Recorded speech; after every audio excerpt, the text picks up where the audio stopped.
Selamat datang di channel Alur Donghua.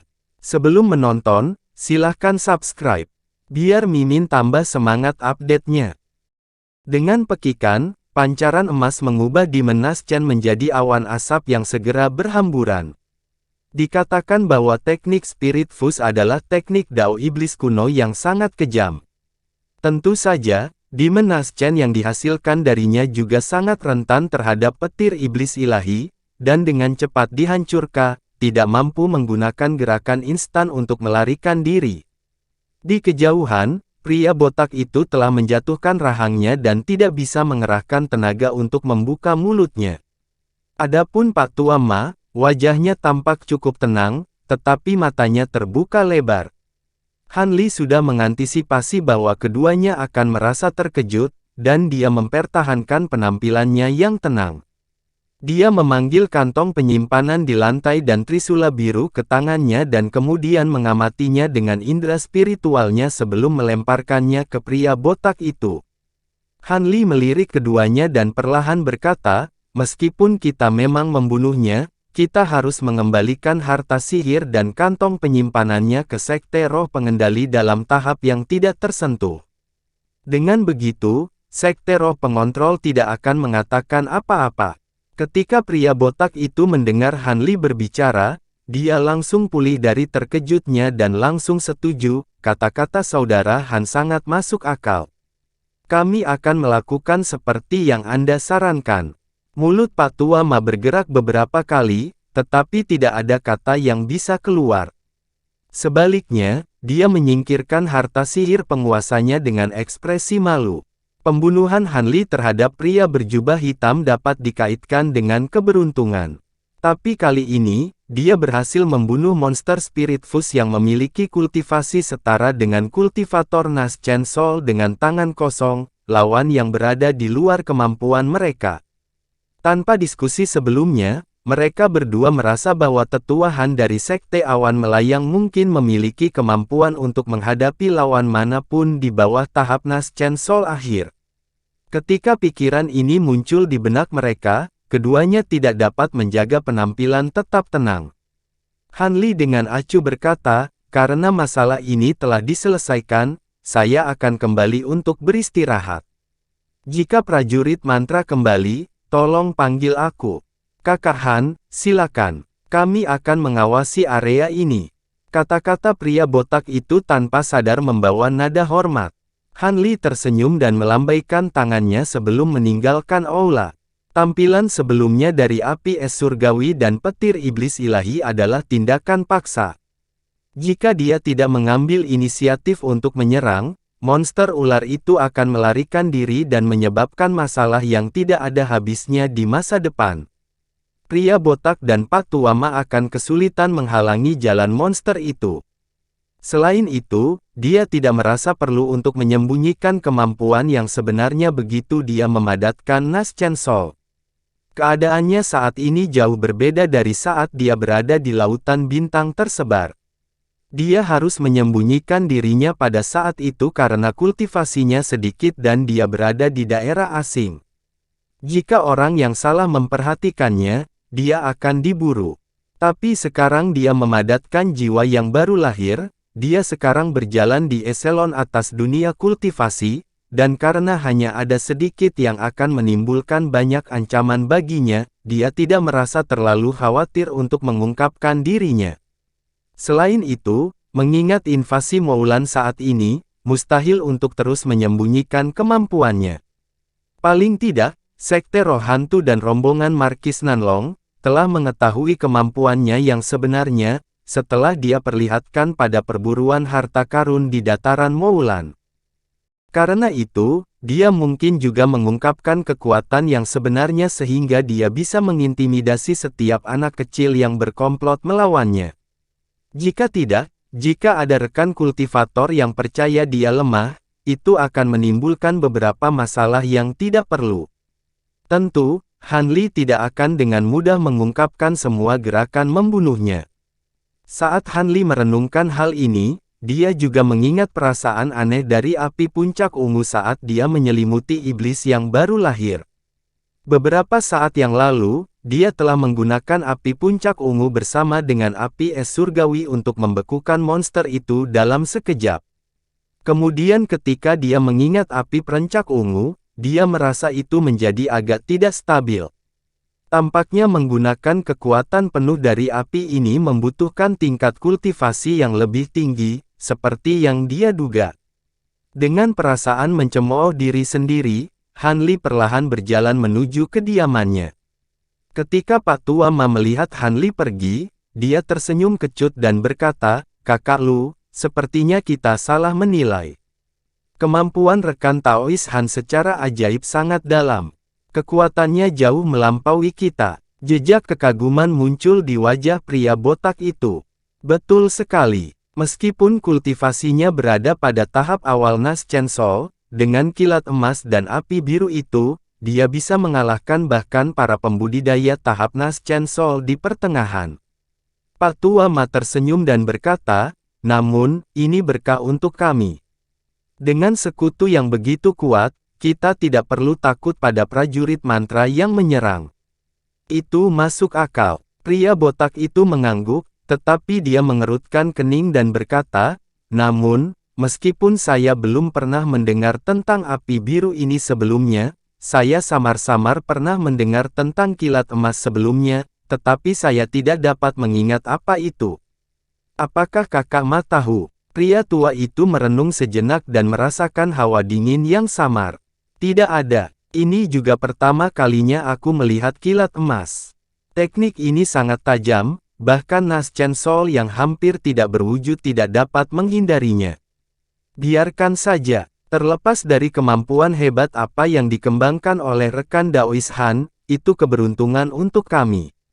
Pria botak itu mengerutkan kening seolah tidak mau berbicara lebih jauh tentang masalah ini dan berkata, "Kita masih harus membicarakan masalah ini untuk besok." Pak Tua Ma tercengang dan dengan bingung bertanya, "Apa maksudmu dengan urusan besok?" Kilatan dingin muncul di mata pria botak itu dan dia dengan sinis berkata, "Karena Moulan mengirim mata-mata untuk menghancurkan formasi, mengapa kita tidak mengalahkan mereka di permainan mereka sendiri?" Sesuatu muncul di benak Pak Tua Ma, "Kakak Lu, maksudmu? Ini cukup sederhana. Kita." Pak Tua Ma dan lelaki tua itu tiba-tiba berbicara dengan berbisik, suara mereka samar-samar bergema di seluruh aula. Sesaat kemudian, pria botak itu tertawa terbahak-bahak seolah bersukacita atas rencana sendiri. Pada siang hari kedua tepat saat matahari naik ke tengah langit, ketukan genderang perang yang gemuruh terdengar di udara. Pasukan prajurit mantra secara bertahap berjalan dari seberang cakrawala, kali ini membawa monster besar di tengah barisan. Dari pandangan sekilas, itu tampak seperti badak besar puluhan kali lipat. Di bagian atas hidungnya ada tanduk biru berkilau yang panjangnya lebih dari 3 meter. Tubuh binatang yang sangat besar itu ditutupi lapisan armor pertempuran hitam bercahaya yang memiliki karakter jimat mengambang di atasnya. Belum lagi ukurannya yang besar, keempat kakinya tampak seperti menginjak awan biru sepenuhnya dalam tampilan yang sangat gesit. Selain itu, ada seorang wanita yang duduk di atas binatang itu. Kecantikan di masa jayanya, kakinya telanjang dan penampilannya halus, tetapi ada aura permusuhan terpancar dari matanya saat tatapan dinginnya berkeliaran. Dia mengenakan jubah hijau tua sederhana. Ku Yao dan pendekar mantra yang keriput itu mengikuti di sisi binatang besar itu, seolah-olah memberi hormat kepada wanita itu. Iya, sebelum mereka semakin dekat dengan pegunungan naga kuning, wanita berpakaian hijau itu berteriak keheranan. Ku Yao hanya bisa bertanya, apakah Tuan Le menemukan sesuatu? Ekspresi aneh muncul di ekspresinya dan dia perlahan berkata, "Ya, ada yang aneh. Mungkinkah ada perubahan rencana? Apakah orang itu gagal?" Prajurit mantra yang layu itu terdiam dan kekhawatiran muncul di wajahnya. "Tidak perlu. Kalian berdua harus pergi dan melihatnya." Wanita itu dengan acuh berkata. Setelah itu, dia menutup matanya dan tetap diam. Prajurit mantra yang layu dan Ku Yao memandang yang lain dan dengan bingung menyebarkan indera spiritual mereka ke depan. Segera, keduanya memasang ekspresi heran. Dengan sangat takjub, Ku Yao dengan bingung berkata, "Apa yang terjadi? Kabut sudah menyebar. Bukankah kita sudah membahas bahwa larangan itu seharusnya dipatahkan di tengah serangan sehingga kita bisa memusnahkan semua pembudidaya? Apa yang terjadi hingga larangan itu tiba-tiba menghilang?" Prajurit mantra yang layu dengan ragu berkata, "Saya tidak tahu. Pertama, mari maju dan melihat dengan benar sebelum kita memutuskan apa yang harus dilakukan." Dengan itu dibahas, wanita di atas binatang besar itu tetap diam, pasukan prajurit mantra terus maju. Namun, peringatan dari prajurit mantra yang keriput memastikan bahwa pasukan mereka harus waspada. Tidak ada yang luar biasa terjadi ketika pasukan prajurit mantra selesai berjalan dalam jarak pendek ke tempat mereka kemarin. Lautan kabut hijau gelap yang tak berujung tidak ada lagi, terlihat pegunungan dan berbagai platform batu giok di setiap puncak gunung. Namun, bangunan yang bagus dan indah itu sekarang hancur dan hangus, dengan beberapa di antaranya mengeluarkan asap.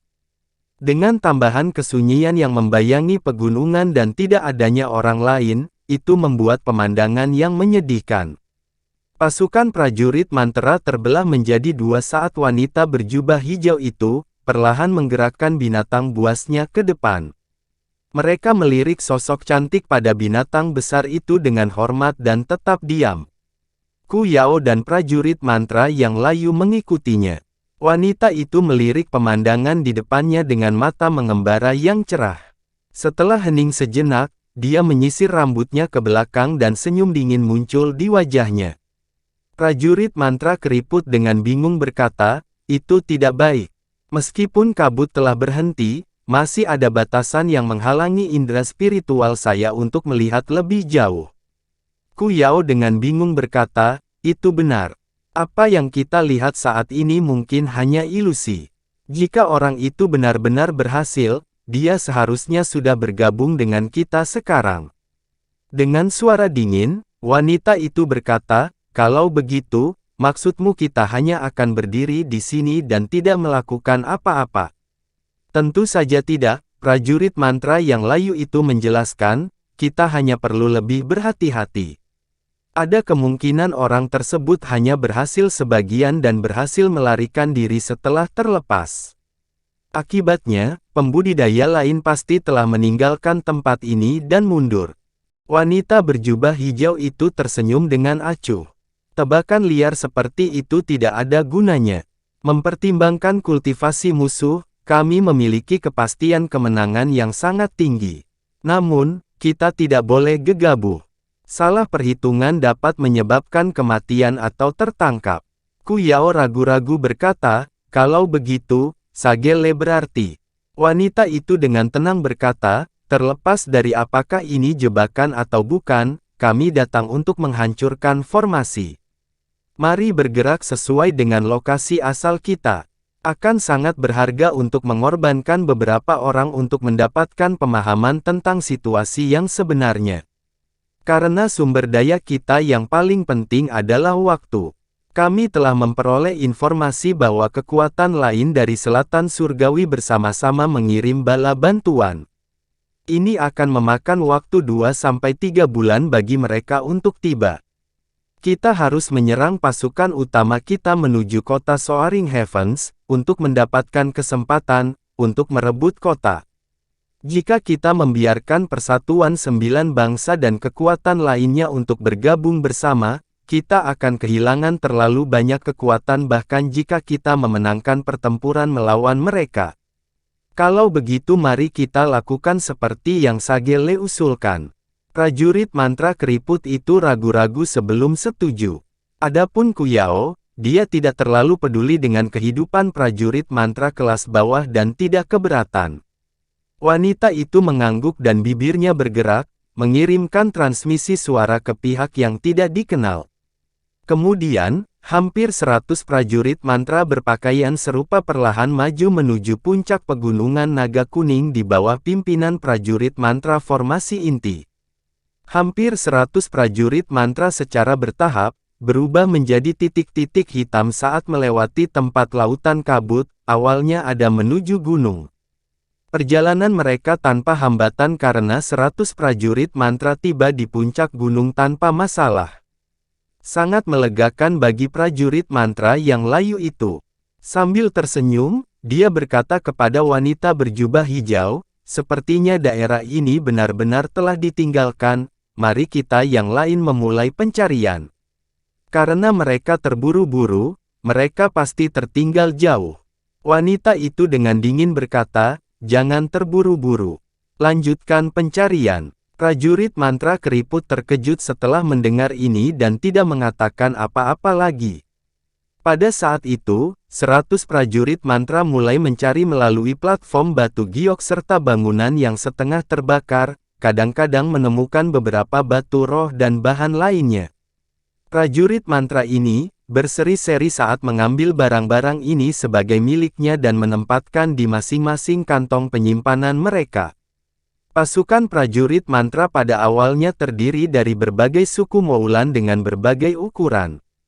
Terlepas dari sumber daya yang diperoleh dari tambang batu roh dan semacamnya, sisa rampasan perang adalah milik mereka masing-masing. Ketika kekuatan utama di luar melihat ini, mereka mulai gelisah. Mereka sangat iri dengan kesempatan untuk mendapatkan rampasan tanpa pertempuran yang mengancam jiwa atau kesulitan apapun. Siapa yang tahu berapa banyak barang bagus yang disimpan di gedung-gedung di sana? Tidak lama kemudian, pria keriput dan Ku Yao tidak lagi bisa diam. Ku Yao dengan ragu berkata, "Sagele, lihat. Karena mayoritas prajurit mantra tentara berasal dari suku mereka, mereka tentu tidak ingin prajurit mantra dari suku mereka kehilangan kesempatan ini, karena mereka selalu kekurangan bahan budidaya. Adapun 100 prajurit mantra yang sudah menjarah, mereka berasal dari suku kecil yang tidak terlalu kuat. Apa yang sudah mereka kumpulkan seharusnya sudah cukup bagi mereka." Wanita berjubah hijau itu tetap acuh seperti dia tidak mendengar. Sebaliknya, dia tanpa sadar menyipitkan matanya seolah bingung tentang sesuatu. Ketika Ku Yao dan pendekar mantra keriput melihat ini, mereka dengan ragu-ragu saling melirik dan berhenti berbicara. Setelah beberapa waktu, 100 prajurit mantra telah mengais sekitar sepertiga dari puncak gunung. Pada saat itu, wanita itu akhirnya berkata, "Kalian berdua masing-masing akan mengirim 100 pria ke daerah itu, dan menghancurkan batasan yang tersisa secara sepintas. Tidak perlu menyapu seluruh gunung dengan indera spiritual Anda. Saya tidak akan mengizinkan orang lain memasuki gunung. Iya, kami akan melakukan sesuai perintah Sagele." Dengan senang hati, keduanya mengirim kata-kata kepada murid pribadi mereka di suku masing-masing. 200 lebih prajurit mantra memasuki puncak gunung dan mulai mengobrak-abrik bangunan seperti serigala yang rakus. Dengan orang sebanyak ini, kekuatan sihirku tidak akan bisa bertahan. Suara Pak Tuama tiba-tiba memecah kesunyian di beberapa daerah di pegunungan Naga Kuning.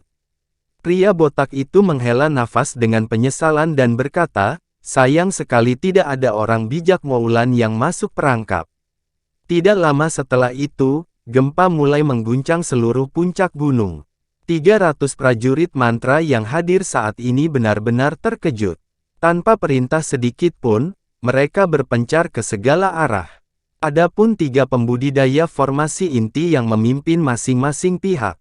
Mereka menjadi yang tercepat, menempuh jarak 100 meter dalam sekejap mata.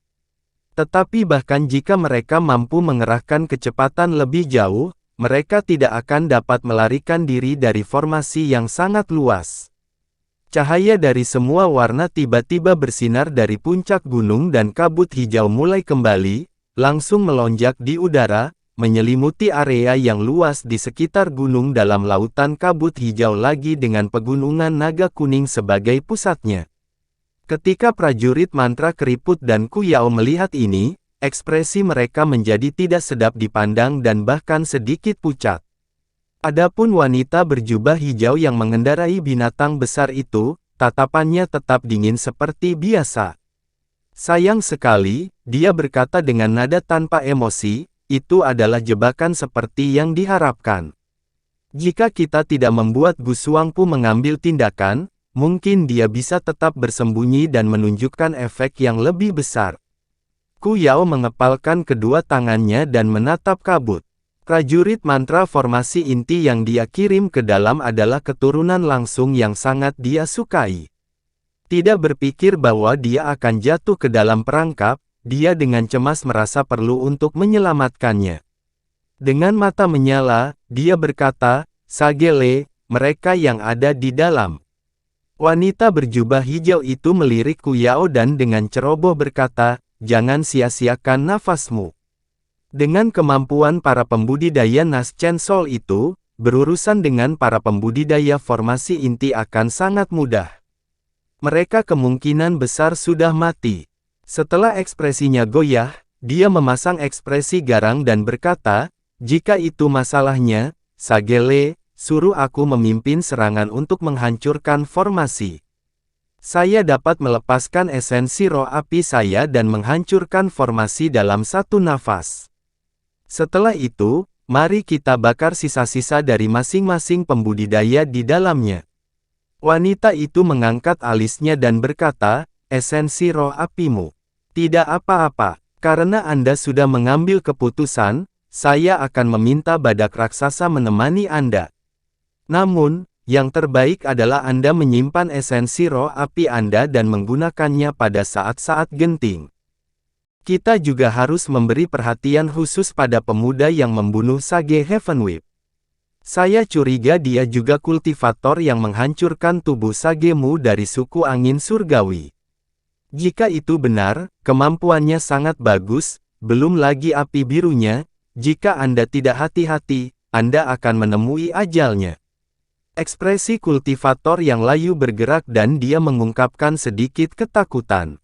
Dia adalah kultivator yang membunuh tubuh fisik Sagemu. Saya mendengar bahwa dia mampu melakukan gerakan kilat legendaris. Benarkah itu, Sage Wen? Teknikmu paling lemah melawan pembudidaya yang mampu menutup jarak dalam pertempuran. Berhati-hatilah untuk tidak pernah bertengkar dengan kultivator ini. Akan lebih baik jika Anda menyerahkannya kepada saya. Dengan kilatan dingin yang bersinar dari matanya, dia dengan bangga berkata, "Saya mengembangkan Soft Wind Arts. Kecepatannya seharusnya tidak kurang dari gerakan kilatnya. Terlepas dari seberapa mematikan api iblis dan petir emasnya, jika mereka tidak mendarat di atasku, mereka tidak dapat menyakitiku. Adapun kemampuannya yang lain, dia masih hanya seorang pembudidaya Nas Chen Sol awal. Bagaimana dia bisa berharap untuk bersaing dengan saya? Ini baik saja, hanya Sagele yang bisa menanganinya. Melawan orang bijak yang mampu menyaingi Saintes Tianlan dari suku melonjak, dia pasti akan dikalahkan." Kultivator yang keriput menghela nafas lega pada keyakinan yang ditampilkan wanita berjubah hijau itu. Ketika dia mendengar ini, dia langsung menjadi cemberut dan mendengus dingin. Santo Tianlan, kultivator yang layu terkejut dengan ini. Dia tiba-tiba teringat bahwa Sagele menganggap pertempuran itu kekalahannya dan membenci ketika orang lain menyebutkan masalah itu. Ini, benar-benar, kultivator yang layu itu bergumam dalam upaya untuk mengubah topik pembicaraan, tetapi wanita itu melambaikan tangannya dan mengembalikan ketenangannya. "Cukup, kita harus menghancurkan formasi. Hentikan pembicaraan lain, dan perintahkan serangan dimulai." Iya, untuk bantuan kultivator yang layu, dia langsung keberatan bersama Ku Yao. Dalam kabut gelap, mayat prajurit mantra formasi inti terbaring tanpa kepala. Tidak jauh dari sana, sesosok tubuh bersinar dengan cahaya biru. Han Li melirik mayat tanpa kepala sebelum mengangkat tangannya dan mengingat seberkas cahaya biru dari mayat sebelum terbang. Saat Han Li dengan tenang terbang ke depan, dia memeriksa kantong penyimpanan prajurit mantra hanya untuk mengungkapkan kekecewaan. Kantong penyimpanan hanya berisi barang rongsokan, tidak ada teknik roh atau hal lain yang berharga. Han Li mengerutkan kening sebelum menghela nafas panjang. Pada saat itu, genderang perang yang keras ditabuh di luar lautan kabut hijau. Beberapa gelombang ki spiritual yang mencengangkan berfluktuasi dari arah di mana drum ditabuh. Setelah itu, lolongan gemuruh yang rendah mengguncang udara dan bumi, bahkan menyebabkan kabut sedikit bergolak. Ekspresi Hanli tetap tenang saat dia dengan dingin menyapu pandangannya ke sekeliling dan mengangkat kepalanya untuk melihat ke atas. Setelah memasang ekspresi termenung sejenak, dia mencibir dan melepaskan bola api merah di tangannya, mengubah mayat di dekatnya menjadi abu. Dia kemudian berbalik dan terbang menuju pusat kabut, menghilang tanpa jejak. Di tengah kabut, ada kejadian aneh. Semua bangunan yang rusak telah kembali menjadi utuh sepenuhnya dengan para pembudidaya sesekali berhamburan ke berbagai bagian kabut. Pak Tua Ma dan si botak melayang sekitar 100 meter di atas gedung. Mereka berdiri di sisi satu sama lain, semua menatap ke arah pasukan prajurit mantra, ekspresi mereka muram.